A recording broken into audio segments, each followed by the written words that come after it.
What's going on, guys? Welcome to Superwise. I'm John. Just wanted to do this, stream. This is a Warner Brothers earning call meeting. Keep your expectations very, very, very, very low. This is not like DC FanDome or anything like this. This is boring numbers stuff. But sometimes, usually, we do get, DC tidbits, little things here and there, and maybe we get something here. I'd love to have the rumored Warner Brothers Discovery FanDome event announced, basically like a new DC FanDome. I would love that, but I don't know.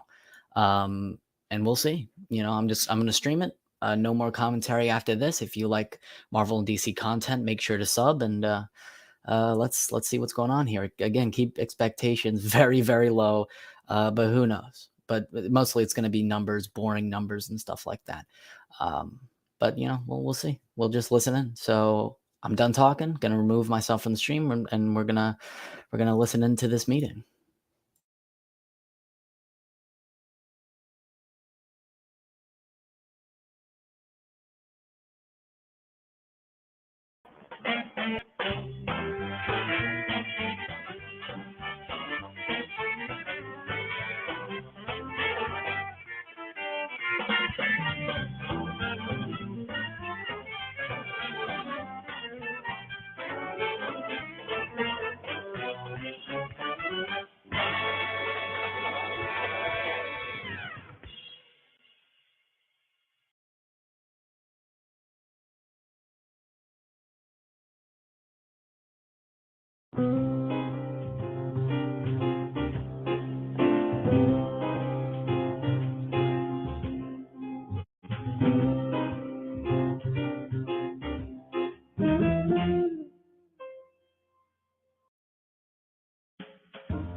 Music's amazing. I already give Warner Brothers Discovery a thumbs up. Just had to say that, because I mean, this is where it's at. That's where it's at.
Ladies and gentlemen, thanks for standing by, and welcome to the Warner Brothers Discovery Inc.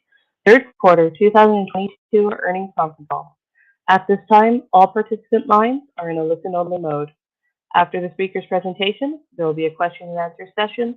Additionally, please be advised that today's conference call is being recorded. I would like to hand the conference over to Mr. Andrew Slavin, Executive Vice President, Global Investor Strategy. Sir, you may now begin. Good afternoon, and welcome to Warner Brothers Discovery's Q3 earnings call. With me today is David Zaslav, President and CEO, Gunnar Wiedenfels, our CFO, and JB Perrette, CEO and President, Global Streaming and Games. Before we start, I'd like to remind you that today's conference call will include forward-looking statements that we make pursuant to the Safe Harbor provisions of the Private Securities Litigation Reform Act of 1995. The forward-looking statements include comments regarding the company's future business plans, prospects, and financial performance. These statements are made based on management's current knowledge and assumptions about future events and involve risks and uncertainties that could cause actual results to differ materially from our expectations. In providing projections and other forward-looking statements, the company disclaims any intent or obligation to update them. For additional information on important factors that could affect these expectations, please see our Form 10-K for the year ended December 31st, 2021, and our quarterly Form 10-Q, for the quarter ended September 30th, 2022, that we expect to file with the SEC today, as well as our subsequent filings made with the SEC. A copy of our Q3 earnings release, trending schedule, and accompanying slide deck is available on our website at ir.wbd.com. And with that, I'm pleased to turn the call over to David. Hello, everyone, and thank you for joining us. Let me start by saying I am pleased with all that we have accomplished in just our first 6 months as a combined company. We have had to work through a number of really tough issues, some anticipated, some unexpected. And we continue to make the difficult decisions that we know are necessary to position our company for long-term growth and success. As you would expect with a deal of this magnitude, in a dynamic and changing industry and amidst a more challenging economic environment, a significant amount of change is required. In fact, we see this as presenting a meaningful opportunity, one that we have seized wholeheartedly. This is an opportunity to look inside each one of our businesses and really determine what's working, what's not working. Is it structured properly? Does it have the right assets, people, and resources to be effective and the best of class in the environment we face today? None of this is easy, and nothing happens overnight. That said, we are fully committed and laser focused. I believe we have the strongest hand in the industry in terms of the completeness and quality of our portfolio of assets and IP across sports, news, nonfiction, and entertainment in virtually every region of the globe and in every language. 6 months in, we now have a full, strong, and energized leadership team in place. And we are confident we have the right strategy and are making the structural and strategic changes to successfully achieve our goal of becoming the greatest media and entertainment company in the world, capable of generating significantly higher earnings and free cash flow than we are today, and creating real long-term sustainable shareholder value. Last quarter, we laid out 3 strategic priorities that serve as our guiding principles and influence our decision-making strategically, operationally, and financially. Starting with content. Content is the heart of everything we do, and we are investing at historic levels in the highest quality storytelling, sports, and news. All of the hard work we are doing now will allow us to continue making meaningful investments in content to support our plans going forward. Our best-in-class portfolio is led by the strongest content and creative executives in the business. And one of the things that differentiates these leaders is that they do more than just pick shows and write checks. They support and nurture our creatives and talent and help them to bring their bold visions to life on screens, large and small. They are doers who have spent time in the control room, developing films and TV shows, writing scripts, working closely with talent and creatives. They know their crafts inside and out, what it takes to create compelling, unforgettable experiences for fans worldwide. And they know how to replicate that success and storytelling over and over. No one embodies this creative commitment more than our new heads of DC Studios, James Gunn and Peter Safran, who have said that running DC Studios is a passion project, not just a job. King Gunn. James is a brilliant storyteller who has the distinction of being the first and only filmmaker to direct a movie for both Marvel and DC. Mm-hmm.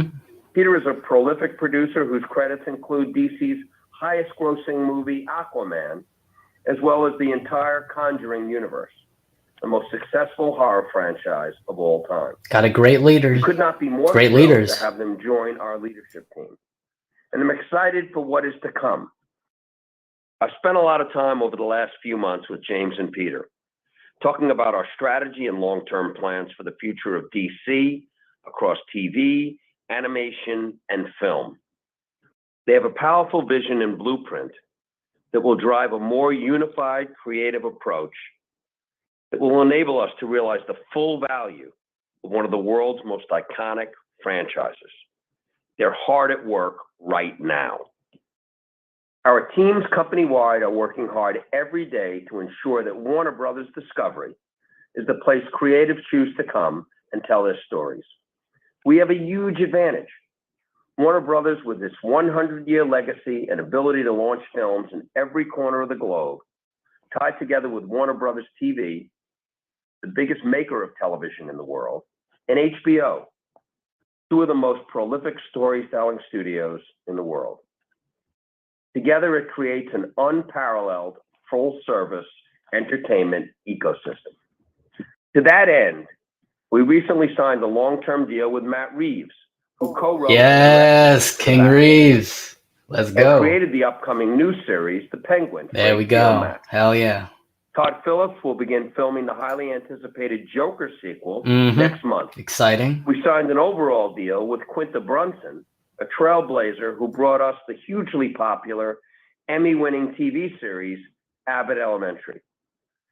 And our longtime partner, the prolific Chuck Lorre, is producing his first series for HBO Max, the upcoming comedy How to Be a Bookie with Sebastian Maniscalco, just to name a few.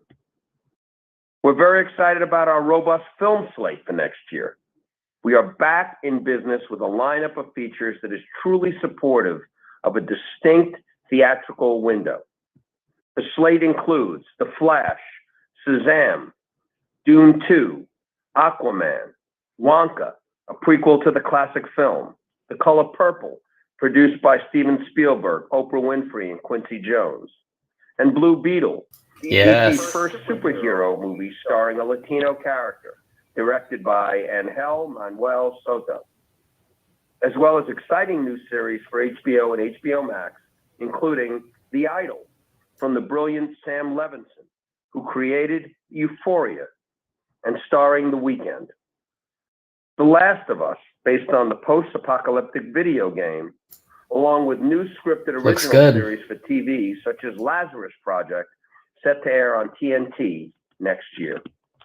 We also have projects underway with incredible on-screen talent, including Joaquin Phoenix and Lady Gaga for Joker 2. Yes. Ryan Gosling. Musical for joins Joker 2. I Margot love it. Robbie for Ocean's 11 prequel.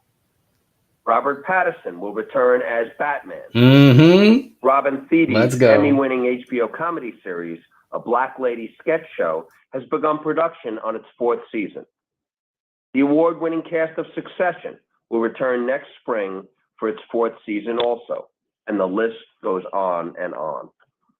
Our unparalleled IP also allows us to grow our consumer products business and extend our characters into games, one of the fastest growing media segments, with titles such as the much-anticipated Hogwarts Legacy game, built around the amazing world of Harry Potter, and launching in the first quarter next year. And leveraging incredible IP such as Mortal Kombat, which is celebrating its 30th anniversary this year and still going strong. On the sports side, we just re-signed Ernie Johnson, Charles Barkley, and Kenny Smith to multi-year deals. We've also got a long-term deal in place with Shaq. We're thrilled to have the four of them continue to host TNT's flagship studio show, Inside the NBA. I believe the best show in all of sports. And this further reflects our deep commitment to sports and providing fans with the programming they can't live without. CNN's new show, CNN This Morning, with hosts Don Lemon, Poppy Harlow, and Caitlin Collins, kicked off this week with great buzz. No one knows morning television like Chris Licht. And the show is one of the many building blocks he and his team are putting in place as Chris leads CNN into the future with great courage and strategic vision. Our second strategic priority is maximizing the overall value of our content through an omni-channel distribution and monetization strategy. The fact is, we cover more surface area than any other media company.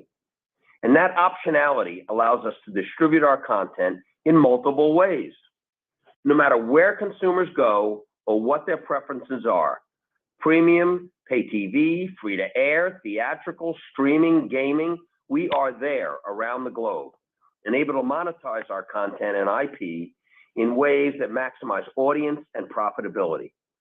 Optionality has never been more important, and we continue to refine what the right windowing and distribution model is so that we can reach even more consumers and maximize profitability. As we said last quarter, we will be aggressively attacking the AVOD market with our own FAST offering in 2023. As the company with the largest film and TV library in the industry, we have a unique opportunity to increase our addressable market and drive real value, and we plan to move quickly. Stay tuned. Finally, our third strategic priority is operating as one company. 1 + 1 does equal more than 2 when it comes to working collaboratively and supporting individual efforts across our many businesses. In many respects, this is a significant departure from the previous norm. We've already had some real success with our cross-promotional initiatives, such as with Shark Week, Elvis, House of the Dragon, and Black Adam. The fact is, with our huge viewership share in the US, our broad portfolio of networks and global platforms around the world, we have an amazing ability to efficiently cross-promote across our lineup. Our one-team philosophy is a core tenet to the critical work we continue to do to transform the organization for the future. And nowhere is this more evident than with our ongoing commitment to driving synergy enterprise-wide. Success requires all hands on deck, and we're seeing it. In fact, I'm pleased to share that we have increased our synergy target to at least $3.5 billion from $3 billion. Gunnar will take you through the details, but the key point is this is more than just a dollar tally of what we've saved on an expense line. It is more than just a number. We are fundamentally rethinking and reimagining how this organization is structured, and we are empowering our business unit leadership to transform their organizations with an owner's mindset and a view on quality and accountability. And you see this reflected in our numbers and some of the strategic decisions we are making. We're making real progress, and we're driving toward the end game. Like everyone in our industry, we are managing through some cyclical headwinds and secular challenges, including lower than expected ad sales and faster pay TV subscriber declines. Gunnar will say more, but I do want to make a couple of quick points. First, regarding our advertising sales, which have been impacted by a number of factors that include the macroeconomic downturn and the strength of the NFL and college football on other networks. The good news is, on Turner, we just had Major League Baseball's American League Division and Championship Series on TBS. Both saw substantial double-digit growth in viewership compared to last year, though a shortened championship series wasn't ideal.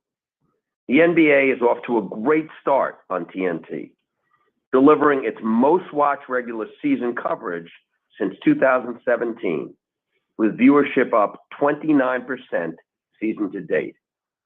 And with March Madness in the spring, along with our first ever coverage of the Stanley Cup Finals, from now through the summer, we have a large share of professional sports, both here in the US and internationally. On the advertising side, we had a great upfront where we outperformed the market. And we spent the last 4 months reorganizing the ad sales team. We had a broad restructuring, including having sports and news be organized and sold with entertainment and nonfiction as one full-service offering. It was an awful lot of work, and we're glad to have it behind us.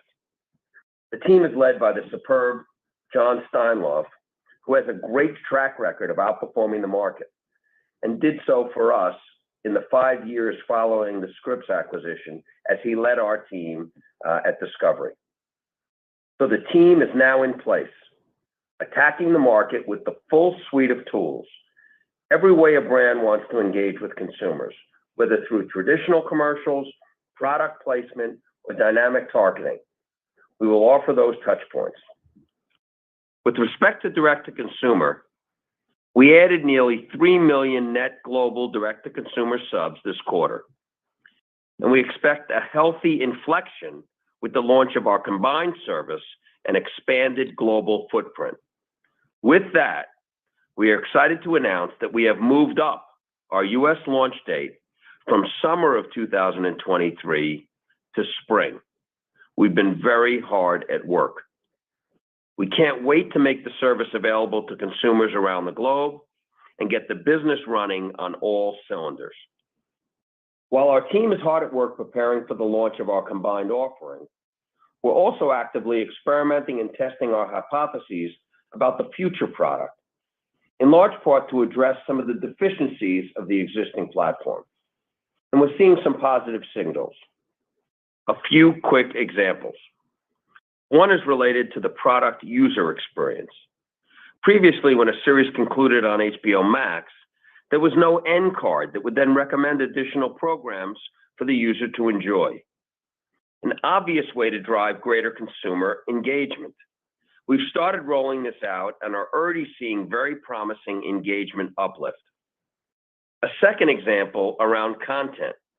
We've begun experimenting with bringing D+ content onto HBO Max, starting with select Magnolia Network shows such as Fixer Upper: The Castle, which was a top 5 show after only its first few days on the service. These early green shoots bolster our strategic thesis that the two content offerings work well together, and when combined, should drive greater engagement, lower churn, and higher customer lifetime value. And lastly, on churn, we've implemented a number of initiatives to improve customer retention, and these have helped drive our voluntary churn rates to record lows in the last few weeks. We've still got a long way to go, but these early signs are certainly encouraging. As we said, we plan to roll out the new service here in the US, followed by Latin America in 2023, then in Europe and APAC thereafter.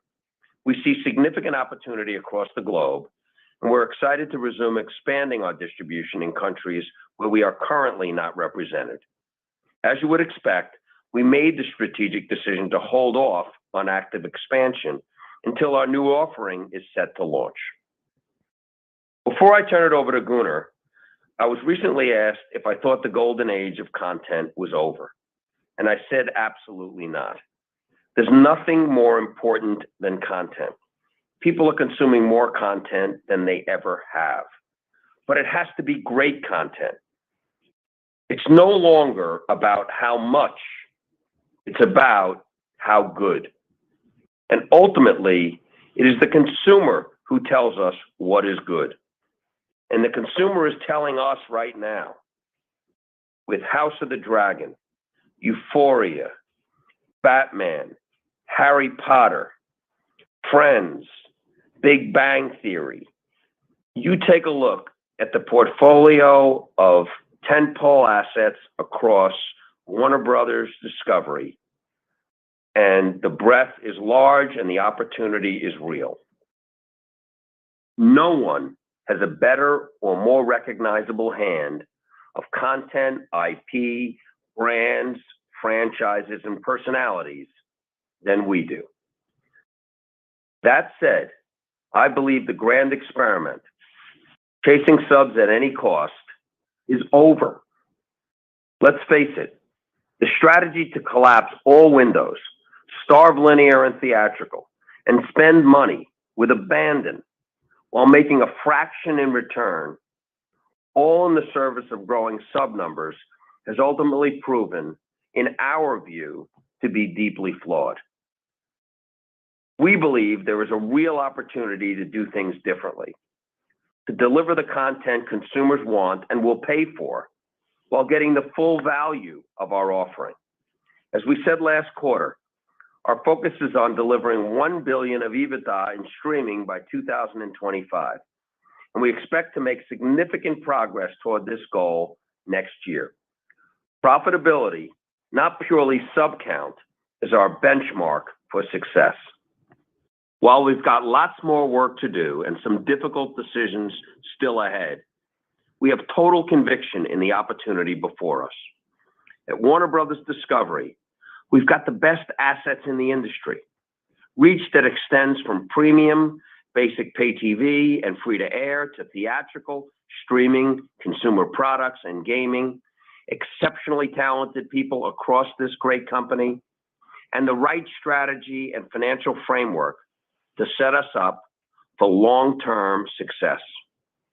With that, I'll turn it over to Gunnar, and he'll walk you through the financials for the quarter. Thank you, David, and thank you everyone for joining us this afternoon. I'd like to start out by building upon what David said earlier. We are very pleased with our overall synergy program and the broad canvas on which we're transforming this company. To that extent, I'm now confident to commit to a $3.5 billion synergy number, as we have had an opportunity to further assess our operations in more detail and refine our workstream plans. That means we're now adding $500 million of incremental potential beyond the targeted $3 billion. And we are still working on detailing out the financial impact of a list of further initiatives beyond what has already been quantified. As always, I will keep you updated as these plans reach the level of detail and certainty we require for them to be included in our total synergy estimate. Regarding the actual execution of our transformation program, we expect to have realized approximately $750 million in synergies by the end of this year and an incremental year-over-year $2 billion in 2023. From a high level, and as David said, the opportunity at hand goes well beyond just the synergy capture dollar value. This is a fundamental transformation across and throughout the organization, a refocusing on how WBD is organized, how it's managed, how the teams are incentivized and evaluated, all of which results in an ability to pivot and evolve in this dynamic media ecosystem. And we are starting to see the financial impact materialize. The 11% SG&A reduction ex-FX in Q3 is an important early proof point. And we are on track for around 20% SG&A reduction in Q4. We've seen great traction on a number of fronts early on. First, in global marketing efforts, such as with television and theatrical releases, House of the Dragon, Elvis, and Black Adam most recently, leveraging the broad footprint of our owned and operated media assets like never before, helping to drive global awareness in a very cost-efficient and effective way. Second, in content workflows, where across WBD, there are numerous teams facilitating the important processes of content customization, languaging, administration of rights, participations and residuals, etc. Following substantive analysis, we have made the decision to centralize many of these critical functions and to harmonize the processes across the organization. In some cases, we'll collapse 10 to 12 versions of essentially the same process across the company into one best practice, unlocking hundreds of millions of dollars in efficiency gains. Third, on the streaming side, the previous strategy was to build largely duplicative organizations between HBO Max and the traditional international business. We have now embraced the powerful combination of global capabilities from our streaming team in areas like product, engineering, data and analytics, and marketing, married with local expertise from our international team in areas like distribution, content creation, and ad sales. This has already led to a clearer strategic direction, streamlined processes, and decision-making, while at the same time reducing significant duplicative cost. Fourth, procurement is another great example of how professional management will impact our financial performance. For the first time, there is a full mandate across all of WBD to leverage the outstanding capabilities, experience, and expertise of our global procurement team, and we are on track to deliver hundreds of millions of P&L impact. And finally, we've begun the process of streamlining virtually every corporate and supporting function, with a lot more to work through into next year and beyond. Our focus is on the hard work and the tough decisions in the spirit of repositioning this company operationally and strategically, so that in a more constructive market environment, we're better positioned to capture upside revenue opportunities, which, after having restructured our cost base, should result in an amplified impact to our bottom line and in an ultimate earnings power of the company significantly above current levels, with real upside for long-term shareholder value. Turning quickly to the results for the quarter, given we're still in the first year following the closing of our acquisition, I will discuss all P&L elements on a pro forma combined ex-FX basis. Starting with the studio segment. Studios revenues decreased by 5% due to lower home entertainment revenues, as last year benefited from COVID-driven demand, and fewer new releases year-to-date resulted in less theatrical revenues and less titles hitting the home entertainment and Pay 1 window during the quarter. This was partially offset by a 34% increase in other revenue, thanks to the reopening of our studio tours. The revenue decline was more than offset by lower content expense for theatrical and TV, as well as lower marketing expenses from fewer theatrical releases, leading to studios' adjusted EBITDA growth of 43%. Networks revenues decreased 8%. Specifically, advertising revenues decreased 11% globally, primarily given the softening demand amid well-noted global macro headwinds. We have been quite transparent about the risk in the environment since the summer. Obviously, this is something impacting all players across not only the advertising industry, but the broader economy, which has more or less continued thus far into the fourth quarter. Worth noting are a few items impacting comparability with Q3 last year, namely the Olympics and the NBA playoff schedule, creating a few hundred basis points of additional headwind in the third quarter. Given the strong value proposition of our platforms and reach, tailwinds in digital advertising solutions from products such as dynamic ad insertion, and continued pricing opportunities, we feel very well positioned and stand ready for when the market environment improves.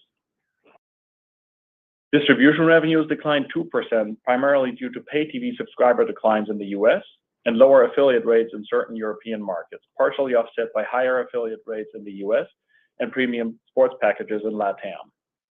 Content revenues declined 37% against the prior year comp from sublicensing the Olympics broadcast rights in 2021. Networks adjusted EBITDA decreased 2% as lower content expense, primarily due to the Olympics last year, as well as lower personnel and marketing costs, partially offset the revenue decline.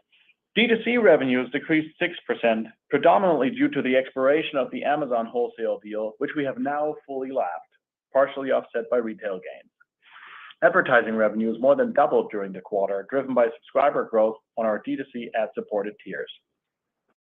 Cost of revenues increased 22% due to growing programming costs, while SG&A decreased 18% as we continue to take a more measured approach to marketing, as well as better coordinating the utilization of the invaluable promotional firepower of our O&O platforms.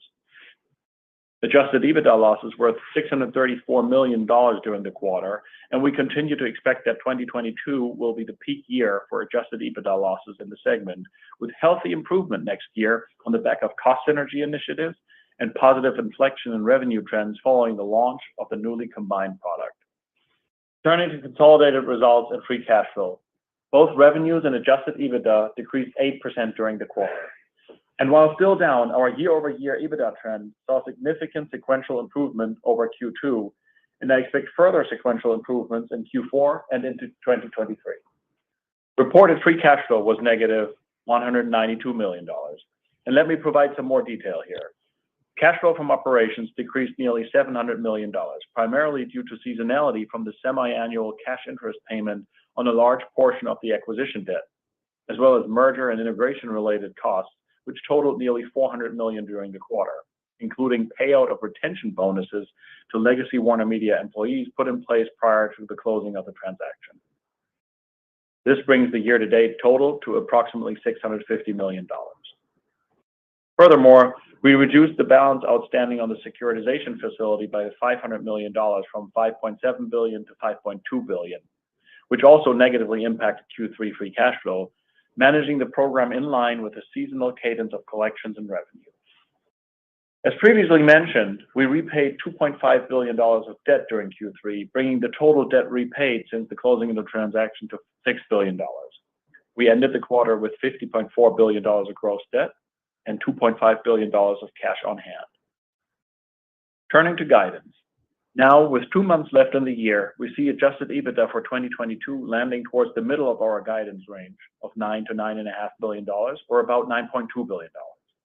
This is notwithstanding the incremental drag from currency and continued and greater than originally anticipated headwinds in the advertising market across much of the globe. It also includes the additional amortization of HBO content we have implemented following the detailed assessment of our content assets.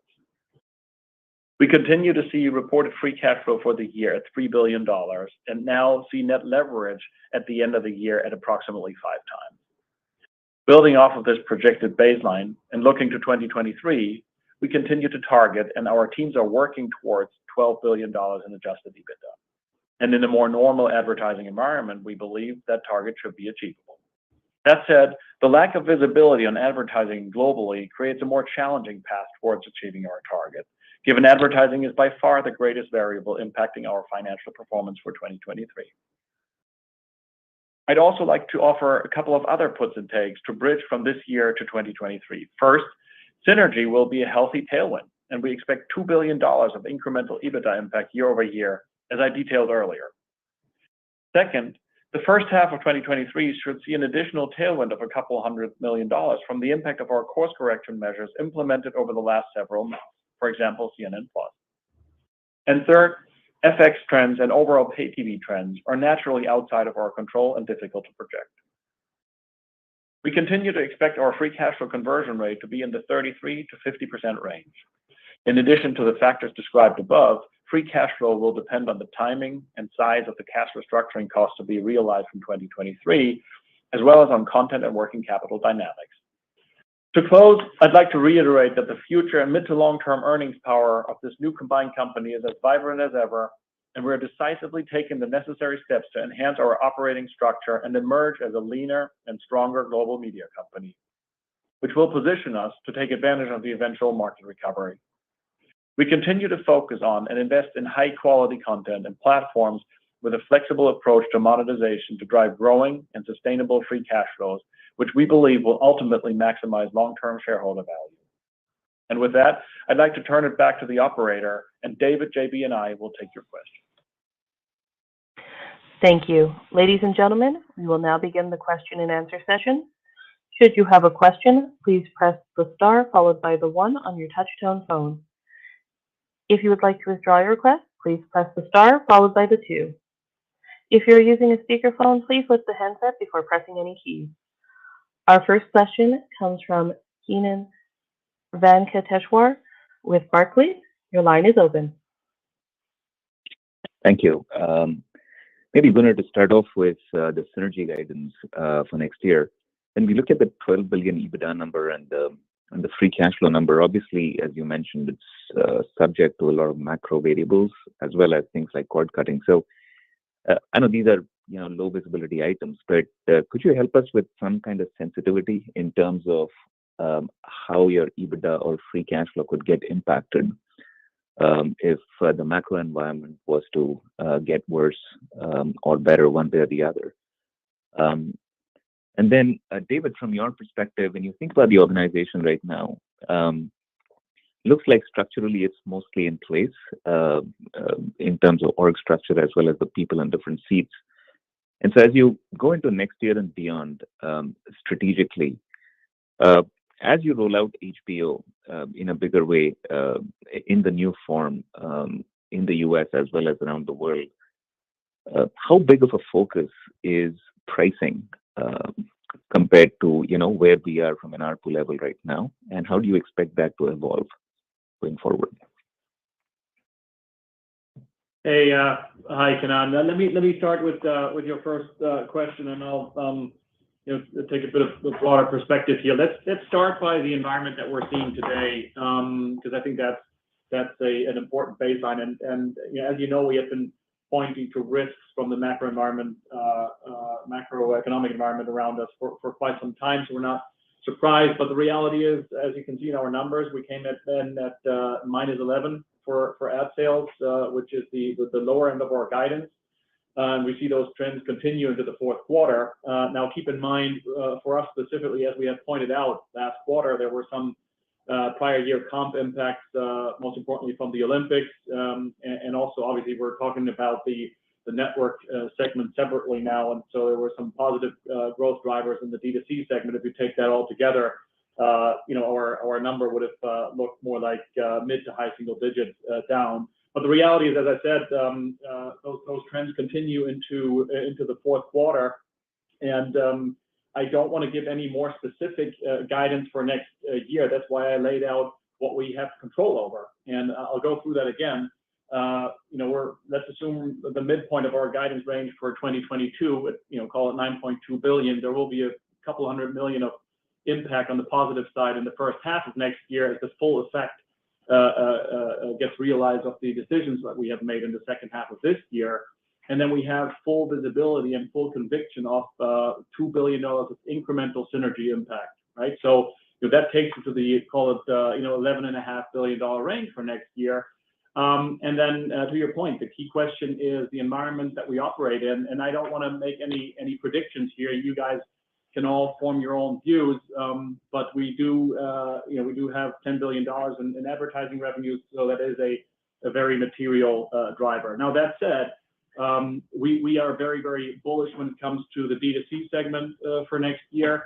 Obviously, not only a great synergy opportunity, but also, as you heard from David, the launch date for our combined product looks a little earlier now than we had anticipated when we spoke 3 months ago.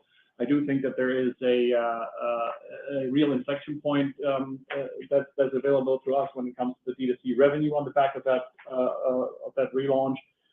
We have a much more robust film slate on the studio side, et cetera. So there's a number of drivers impacting our performance for next year here. And as I said, with a somewhat more normalized ad environment, $12 billion is what we're working towards, what the team is budgeting for. But it's certainly I'm not in a position to put that in the bank here today. I don't know if that's helpful.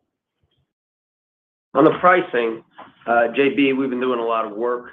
Our peers around the world, we've been experimenting outside the U.S. Maybe we're not going to talk specifically about our pricing, but you could talk specifically about how we're approaching it. Yeah, Kenan, I'd say pricing is one of 4 things that makes us particularly optimistic about the products coming together. Obviously the content aggregation and pulling all the content pieces together. The second being the broader positioning that allows us to moving from a product that may have been a slightly more tailored approach to a fewer number of people in a household to a product that actually appeals to everybody in a household. The product improvements, David mentioned one in his remarks earlier, but there's a whole myriad of other product improvements that we need to execute on the platform that will greatly enhance engagement and retention.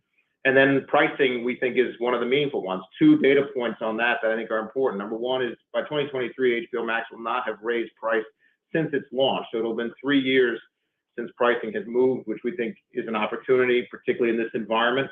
And number 2, when we look internationally, our wholesale and retail ARPUs are meaningfully lower than the market leaders. And for us, that spells opportunity and an ability as we think about the new product coming to market and even some initiatives before the new product comes to market for growth on ARPU internationally. Thank you both. Our next question comes from Doug Mitchelson with Credit Suisse. Your line is open. Oh, thanks so much. I guess a clarification on the advertising. How much of this is market, and is any of this ratings trends at the linear network, and anything specific about market color that either Dave or Gunnar you would give us in terms of what's driving the softness, and as we try to all figure out whether it's going to sustain or get worse or get better. And David, you talked about the content that you're manufacturing. It's interesting, reading articles every now and then about the concern that you're going to pull back from investing in big content. You gave a pretty long list. Is there a better idea at this point how content spending will evolve the next few years at this company? I mean, you've got probably more detailed plans around the relaunch of streaming, probably a better idea on linear, and the film slate's already cooking next year. So any help with understanding just how much content spend might grow the next few years would be helpful. Thank you. Thanks, Doug. Look, we're a content company. That's the business we're in. It's our advantage.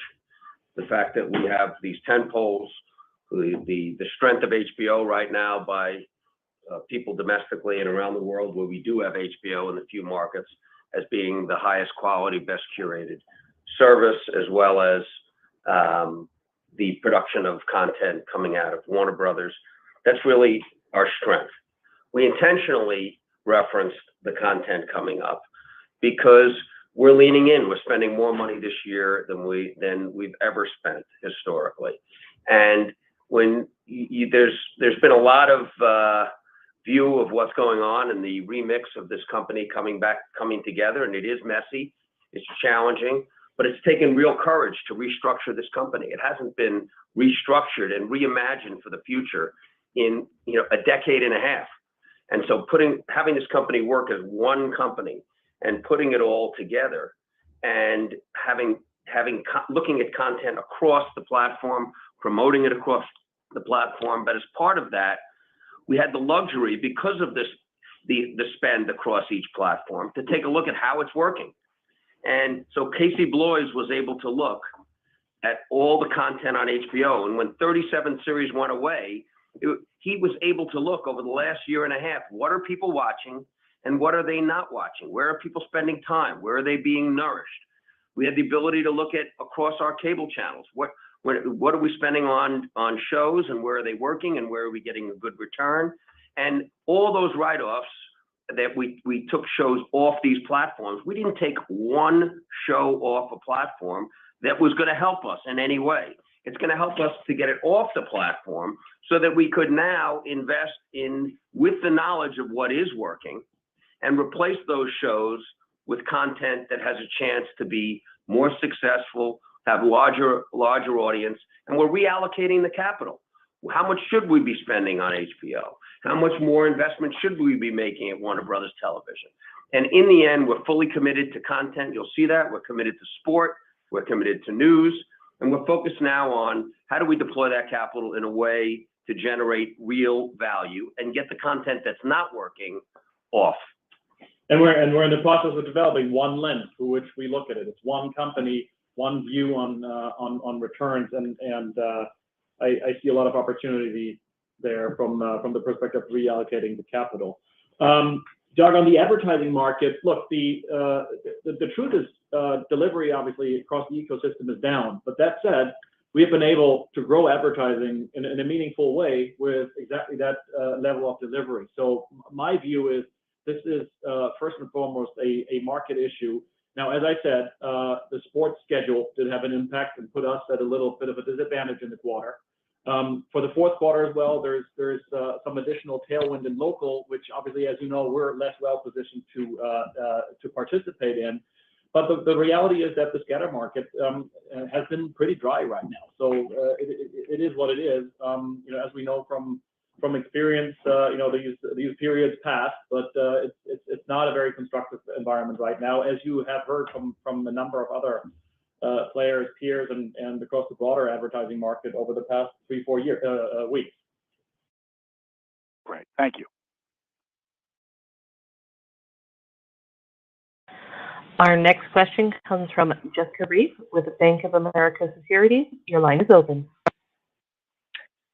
Thank you. I guess just to start, you have these cyclical and secular challenges, as we all know, but you also have more tools and assets than most companies to combat, or to meet this challenge. I'm just wondering how you can, if you can talk a little bit about, how you'll use your scale. What are the levers you have? You mentioned FAST coming next year, which is, should be upside. Like, how should we think about that? How are you thinking about potentially asset sales? And then a second question, I guess, more for JB, or can you address some of the challenges and opportunities in launching the combined service? Like, how are you thinking about TAM? What are you thinking of the mix of AVOD versus SVOD? I mean, with Discovery Plus, we saw that the ARPU was higher on the ad-light product. So if any color you can give us on how you're thinking about that. Thanks, Jessica. Just quickly on FAST, we have HBO Max, and we'll relaunch that product in the spring as a premium product and as an ad-light product, and we'll begin to roll that out globally. As JB said, we've begun to experiment with moving some of the Discovery Plus content in there. We also have a platform that is really deficient right now.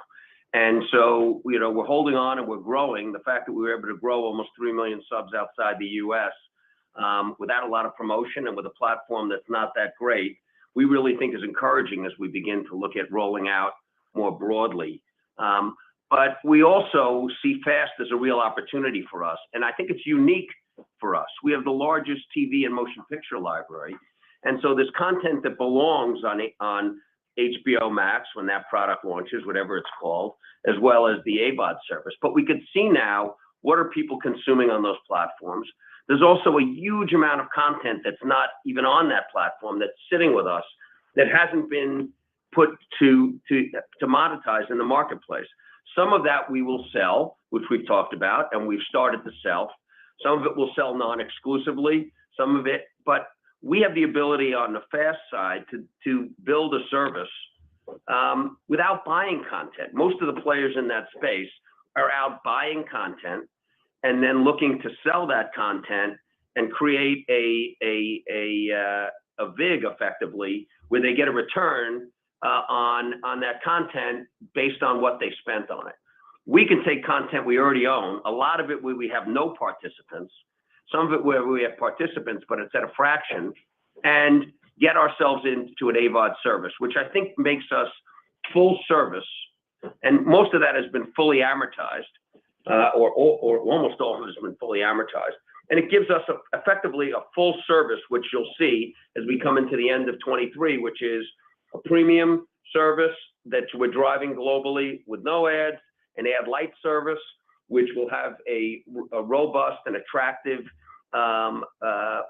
advertising opportunity, where even in a difficult market, we're getting very good pricing. And then finally, there's always a huge number of people that do not want to pay, and we'll be able to have them spending time with us, we think, with an economic model that's much advantage versus our peers. And then as we learn more, we can move the content through that ecosystem. And that's actually, I think that's, in terms of scale, Jessica, that's one of the most exciting points, the way we're now able to look at content decision-making with people, providing a perspective from the various business units, providing data, and the ability to make these decisions on a group level in the best interest of Warner Brothers Discovery, as opposed to optimizing individual business units.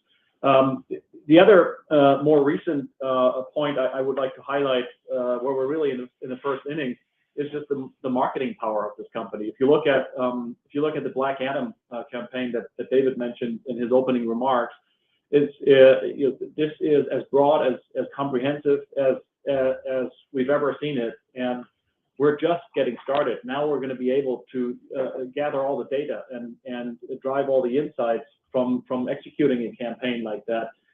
We can already see what the impact of ticket sales has been, what's worked, what hasn't worked. So we're able to tackle this in a way that I don't think anyone has done. And again, we're just getting started. And on the ad sales side, again, it's early days, but if you look at what Kathleen has been able to do after Scripps, and what JB back in the day did at Discovery on the international side, I have no doubt that Kathleen and Luis and Chris and Gerhard are going to drive this network portfolio hard, and it makes so much sense that optimizing this combined comprehensive portfolio with one centralized approach is going to drive enormous delivery. And remember, on average, we might be 25% of viewership on any given night. But during the NBA, we could be up to 40% of viewership. Live sports, live news, entertainment, nonfiction. During March Madness, our numbers will be even higher. And so the ability to use live news, use particularly live sports, which others did with the NFL and college football during a difficult market. But the fact that we're such a big part, an effective part of the overall viewership in America, gives us a chance to go to advertisers on digital, news, sports, entertainment. And so that opportunity, I think, should give us a huge advantage if, and when the market comes back, and we expect it will. We just can't predict when. And finally, on the distribution side, we did very well at Discovery with our traditional nonfiction package. Turner did very well with their news, sports, and entertainment. Together, we make up, most of the high quality and valuable piece of the basic cable bundle. And so together, we're really aligned with the distributors. They want the bundle to remain robust. We want it to remain robust. And with all of the discussion of the decline of the traditional bundle, and we could see that it is in secular decline. But the real optimistic point here is that almost all of the sports are on free-to-air and cable. And the numbers for sports have gone up dramatically. March Madness was up 40%. The NBA is up 25, 30%. And so it is the platform where people are watching sports, and that sports is going to be on cable for the next 10 years. And so there are certain trends you see. On the other hand, you see a very big uptick on sport and long-term commitment to sport on the platform, which I think will provide a steadying force. And it'll likely, when there was some discussion by Rutledge this morning, a great operator, of some challenges ahead. I think one of the things that the operators are concerned about is when it comes to the Big 12 and the increase in sports rights, that they're going to have to pay the lion's share of that in increases. And then Jessica, maybe just to close on your ad light and TAM question, we see, if you exclude the non-accessible markets of China and Russia and India for a second, just given the scale and different ARPU dynamics of that market, we think there's about, around 2 billion people around the world that are consumers of free ad-supported entertainment. And we look at about 20 to 30% of that group being addressable on the subscription side. And in the subscription side, we ultimately do see the ad light offering that now obviously everyone is leaning towards as an incredibly important growth initiative for us. We're frankly a little surprised in the HBO Max ad light offering that more people have not moved to that offering. And I think it says two things, which are both positive for us. Number one is we believe there's actually some pricing advantage for us on the ad-free service that we can probably move north of where the prices are today. And secondarily, that we can drive, particularly as we bring the products together, a lot more adoption of that ad light tier, as we saw with the Legacy Discovery Plus product. And lastly, on monetization of that tier, today we have about 2 to 3 minutes of ads in HBO Max ad light. That's about half of what we have on Discovery Plus. So we think we have, as we roll the two combined products, almost 100% growth in the inventory available to us as we look to combine the ad loads of those two products. Great, thank you. Our next question comes from Philip Cusick with JP Morgan. Your line is open. Hi, guys. Thank you. I appreciate it. One clarification, and this sounds silly, but there's been some debate with the definition of notwithstanding. I think it's pretty clear, but just to be so, you're guiding toward a headline number of about 9.2 billion in EBITDA this year. Is that fair? And then what's the impact from the accelerated HBO amortization in that? And then if I can ask a real question, maybe help us with outline the changes in what markets should be sort of DTC versus wholesale or partner markets as you look at going internationally, both with new markets and then potentially with some of the ones that are already out there. Thank you very much. So let me quickly knock out that clarification question and then pass it to JB. So what we're saying is $9.2 billion is best estimate, pretty much in the middle of that guidance range that we've given. So essentially, on a year-over-year basis, sequentially, another improvement after Q3, now Q4 better, and then as I've said, I expect much more improvement as we go into next year. And this is net of the headwinds that we have digested to get to that number. Most importantly, FX has been a pretty significant headwind this year, as you know. We're expecting that to be roughly $160 million for the full year. The amortization policy change for HBO content is in a similar ballpark, a little more for the full year, but was roughly $150 million in the third quarter as we had some catch-up effect. So that's all baked into the 9.2 billion number.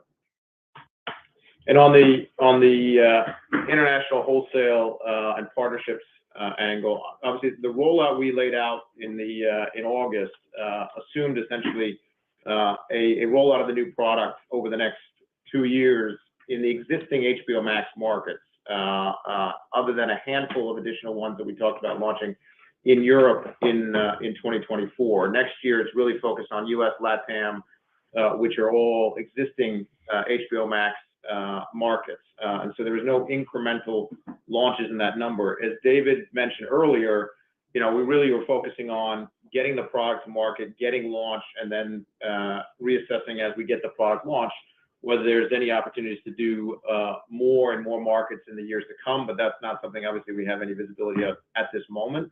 Lastly, on the partnership side, we do view, as we have in the legacy Discovery side, that there are a number of different partnership opportunities. And in fact, in the last few months, as we've been out in market talking to partners, a long list of partners eager to engage on conversations about how they can help us accelerate the rollout of the future product as we come to market across all the markets we're coming into. So we're excited to work with the existing partners and some new partners to figure out there's ways to accelerate the rollout and potentially lessen our marketing costs and SAC through those kind of partnerships that we've done historically.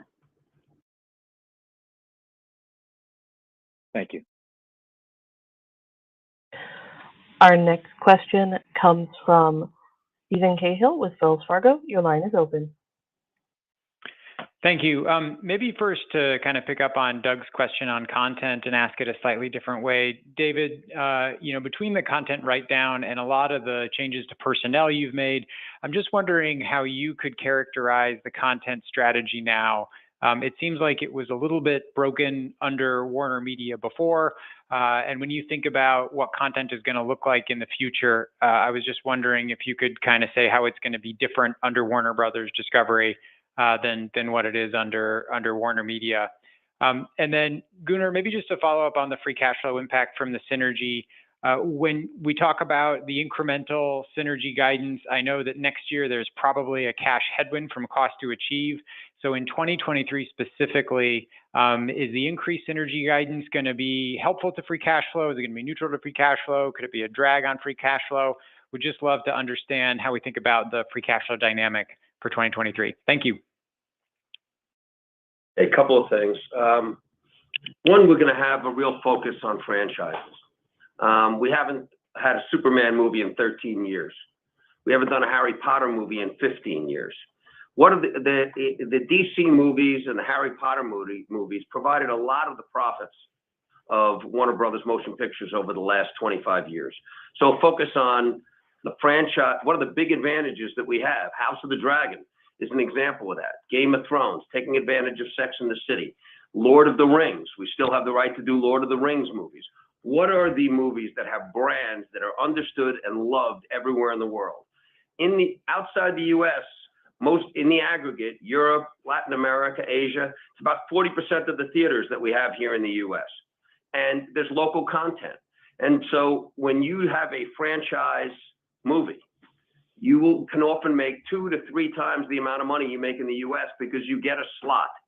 And a focus on the big movies that are loved, that are tentpole, that people are going to leave home, leave early from dinner to go to see. And we have a lot of them: Batman, Superman, Aquaman. If we can do something with JK on Harry Potter going forward, Lord of the Rings. What are we doing with Game of Thrones? What are we doing with a lot of the big franchises that we have? We're focused on franchises. 2, we've learned what doesn't work. And this is what doesn't work for us based on everything that we've seen, and we've looked at it hard. One is direct-to-streaming movies.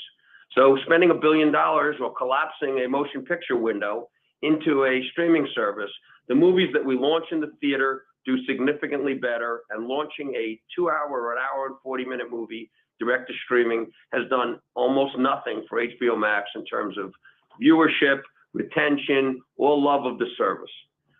The other is the entire library, or almost the entire library, shouldn't be on HBO Max and paid for by HBO Max. We have an extraordinary library. Friends, Big Bang Theory, 2.5 Men. There's 15 or 20 series that are loved and used and are nourishing the audience on a regular basis. But then there's a huge number of series and movies that aren't being used at all. And so the ability to see over the last year and a half what's happened to that entire library of motion picture and movies and to see that if none of it's being used, why aren't we putting it on an AVOD where it will be used? We've looked at what people are watching on Pluto and on Tubi. It's very different. They're loving Rawhide and Bonanza. They're not watching that. They're not watching old series like Dynasty on Max. And so there is a platform where people have an expectation and what they want to watch. And we've been able to get a real a vision into what people are consuming. And ultimately, that gives us a roadmap. So what library is really advantageous to us? And a lot of that stuff we might keep on there, but we don't need it to be exclusive. It could also be on AVOD. We could sell it to someone else because no one's subscribing or staying on a particular on one of our services because it's there.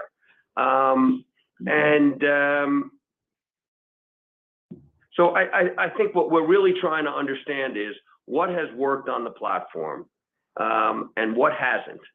And then based on that, we'll determine, how to operate going forward. And Steve, obviously one of the big drivers for free cash flow as well is the relationship between content cash investments and amortization. But just to go through a couple of the puts and takes, as you read in our release, $650 million year-to-date charges related to the merger.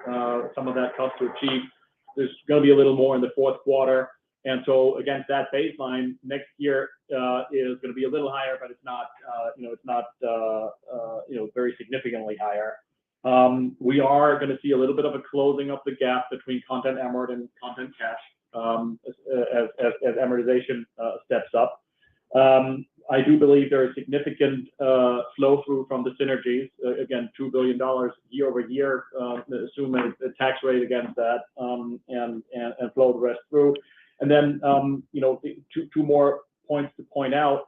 One is if you think about sort of Warner Media as a very siloed business unit driven setup pre-combination with Discovery, I believe there's enormous potential on the CapEx, working capital side. Those are all things we can manage much differently. That's going to take a little longer, but we're going to start chipping away at it. And then the last point I want to just be transparent about on a year-over-year basis. One of the drags on free cash flow in the third quarter was the fact that we paid about $700 million of interest for merger-related debt for our bonds that's on a semi-annual cycle. So you will get another, half a year impact of that for 2023 as well. So those are the things I think we can call out right now, and that's why I reiterated that a third to 50% of EBITDA flow through guidance for free cash flow. One last point on content. The audience will tell you what they love. They'll spend time with it. They'll watch it and rewatch it, and you can see it. You can see it on cable and free to air in terms of the ratings, and you could see it we could see it on Max in seeing exactly what people spend time with.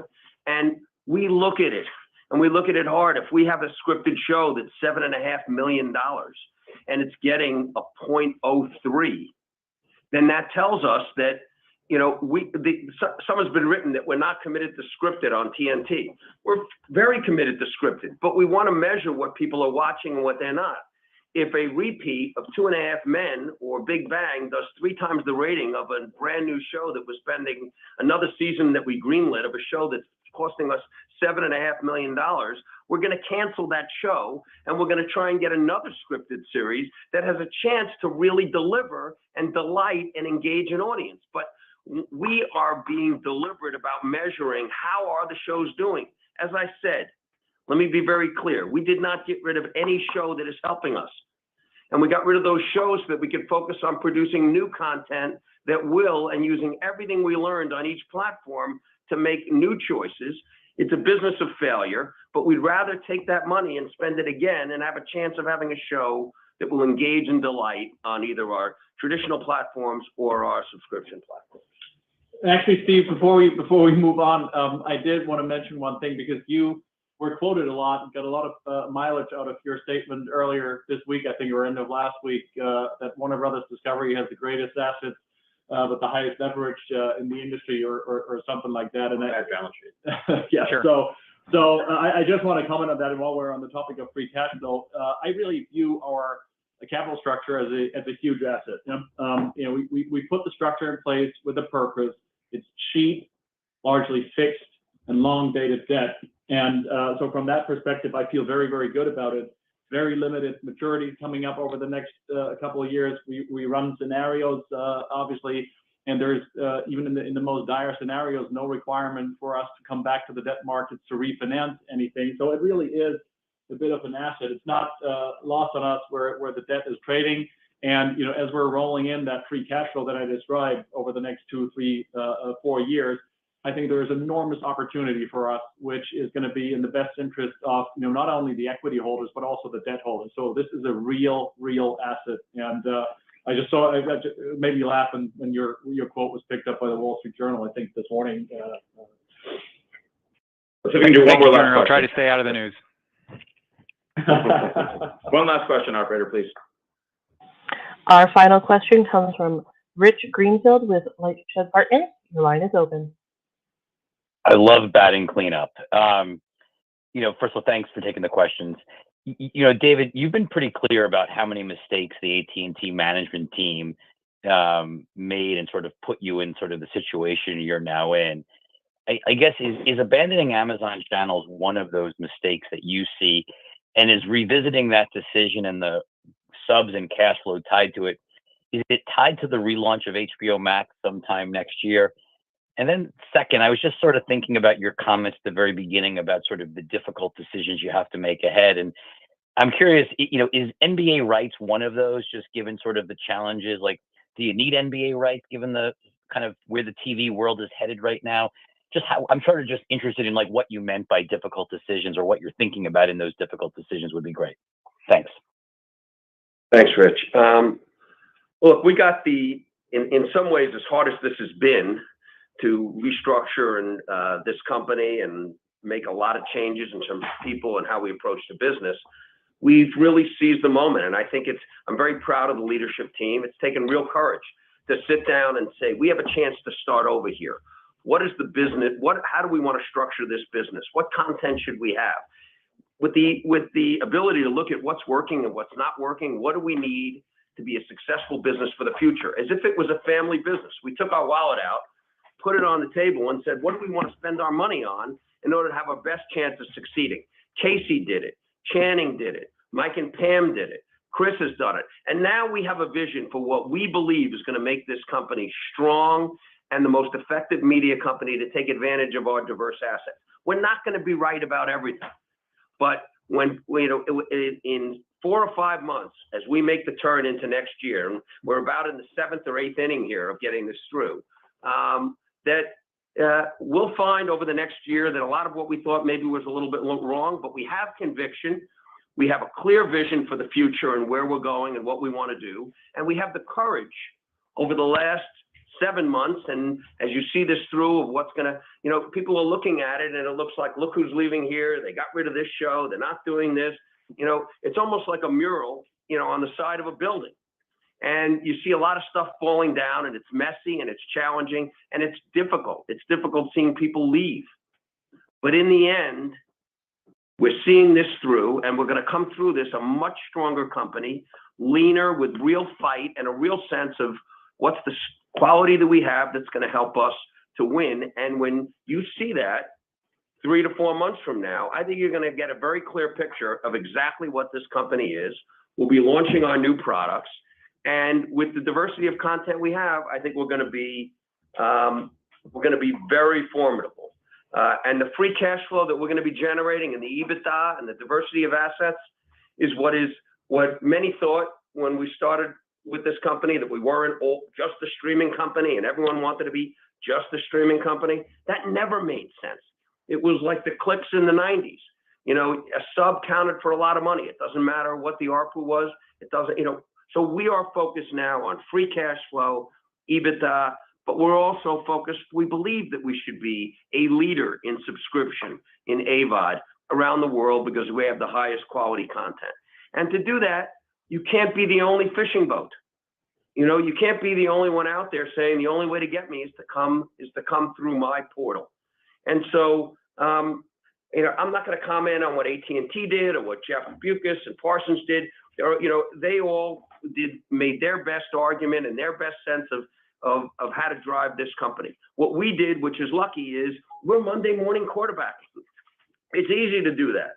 We can now take a look at what happened with the old time Warner leadership team, what happened with the AT&T leadership, and how many subs did that actually get them? What was the engagement for that? How much money did they spend to get that? How much money are they spending in this area? And is there any return? So it's very easy for us because we can be Monday morning quarterbacks. And we're taking full advantage of that. And we're not going to make those same mistakes, or we're going to change strategy, more importantly, because those strategies could have worked. It could have been that, in many areas we could be sitting here saying, but, so should Amazon and should a number of other distributors be out there sub-distributing for us? We're looking very hard at it because we need as many people. We think we got the best product. We should have as many people pushing it as possible. We have a great relationship with Amazon. There was a deal that we did with a leader in sport in the UK with our BT Eurosport venture. And in the Champions League, we did a deal where we got 90%. We had 100% of it. In the renewal, we got 93% of it. And Amazon got 7%. For that 7%, we produce the content for them. We get paid a fee. We promote to them. We get a fee. We work together effectively. I was up with Andy Jassy 2 weeks ago at his house. Amazon is formidable. There's a lot that we've been doing together that has been helpful to us. They're buyers of our content. Before, we weren't selling any content to them. Now we're selling content to them. We wouldn't sell everything to them, but they're an important company. They have a broad reach, and there are a number of other companies that also do. And so when we look at ourselves and saying we have the highest quality content, we got a series of products, and we have a huge number of libraries, how do we monetize those to build assets for ourselves and also to build cash flow off of the value of something that we have that almost no one else has? Massive TV and motion picture libraries with leading IP and the biggest maker of content in the world. And we have chosen the path of selling new content and library to Amazon, but we'll be selective about what we do to each. On the point of NBA, we have NBA for the next 3 years. And we have been very successful with Adam Silver. To the credit of the whole leadership team at TNT over the last couple of years, NBA Live is a fantastic show. It's the leading show for the NBA. The ratings are up almost 30% inside the NBA. And our ratings on the games themselves are higher than the competitors in the marketplace. We also have Bleacher Report. We have House of Highlights when we're promoting the NBA across all of our platforms.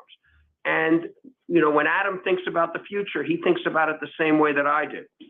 He doesn't none of us love the idea that the only way to watch these games is on cable. There should be an opportunity because there's a lot of people under 25 that aren't having access to it. The good news is many of them are now tuning into TNT. That's a goodie for us. But it's not lost on Adam that we have a platform that reaches almost 100 million homes, and that we're going to be launching that new platform, and it's going to be a very, the technology and the overall usability of the platform is strong. We got over 30 million people watching House of the Dragon and watching Euphoria. We're global. We're the leader in sports in Europe. We're one of the leaders in sports in Latin America. And so none of that is lost on Adam. We're having a lot of discussions with him. We love the NBA, but we're going to be disciplined. In the end, if there's an NBA deal, it's going to be a deal that's very attractive for us and very attractive for Adam. But we have a lot of tools in that. We have a lot of sports assets that no one else has. We got a global sports business that nobody else has. And we have a platform, a high quality platform like HBO Max that could generate 30 million people watching within a short period of time for a great piece of content. Imagine what that could do with sport. And we've had very good luck with sport in Europe. So I think it's an opportunity. We like the NBA, but we're going to be disciplined. I'm hopeful that we could do something very creative. Thanks for such a detailed answer. That was super helpful.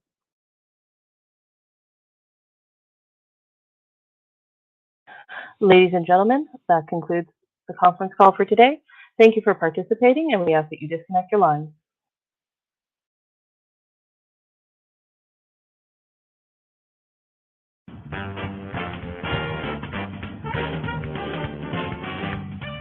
Goodbye.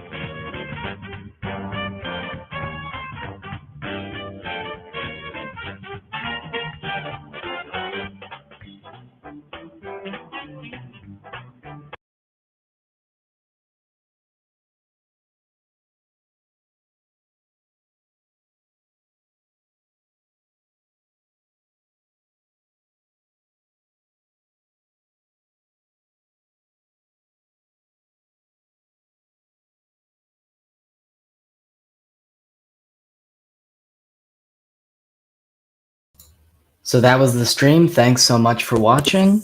Numbers, boring stuff, but we had fun in the chat and got some DC tidbits here. Zaslav has the right ideas. Let's see him follow through. Thank you for everyone for being in the chat, commenting. You guys are awesome. Great chill stream. Awesome jazz music. And I'll see you guys next time. Thanks so much for watching. Stay super wise.